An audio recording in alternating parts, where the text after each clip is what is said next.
Ci troviamo in un momento molto particolare e molto intimo, l'ultimazione dell'altare.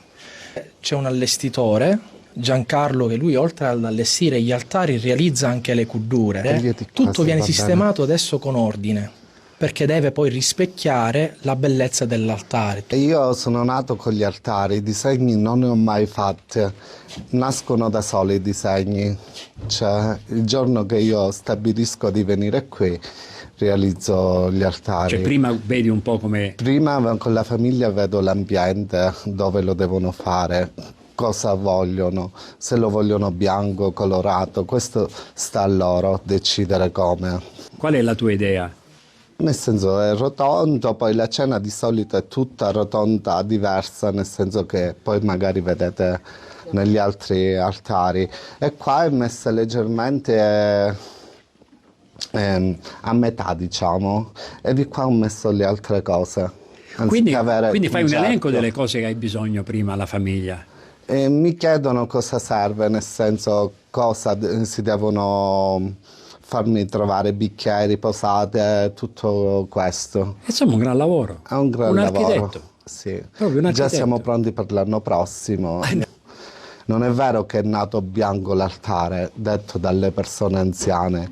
Usavano le cutre del letto matrimoniale, le cose più belle. Per fare il cielo. Per abbellire gli altari, sì. Mettevano sempre le cose più belle che avevano a casa. Senti, qual è il rapporto con la famiglia? Ecco, durante la realizzazione chiedono Il rapporto qualcosa? con la famiglia è bellissimo. A proposito delle cuddure, c'è una gerarchia che si rispetta.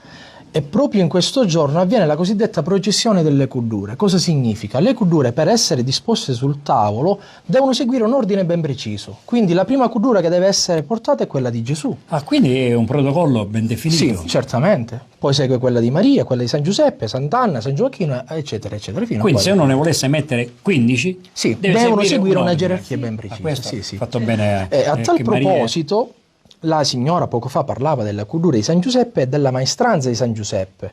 E si dice questo: San Giuseppuzzo si suso mateno, con l'intenzione di fare una porta. Si piglia l'ascia, la serra, lo felo, lo chiomma e lo combasso, San Giuseppuzzo lo biddumascio. Cioè queste cose le ritroviamo anche nella cuddura. Quando Dio venne a sto mondo, erano notti troppo scure. A dire vello, mi conforno, ma lo dice la scrittura.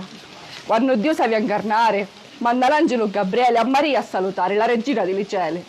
Per Maria Madre Divina non c'è nulla che si presta, non c'è posto per regina, partorio di una foresta.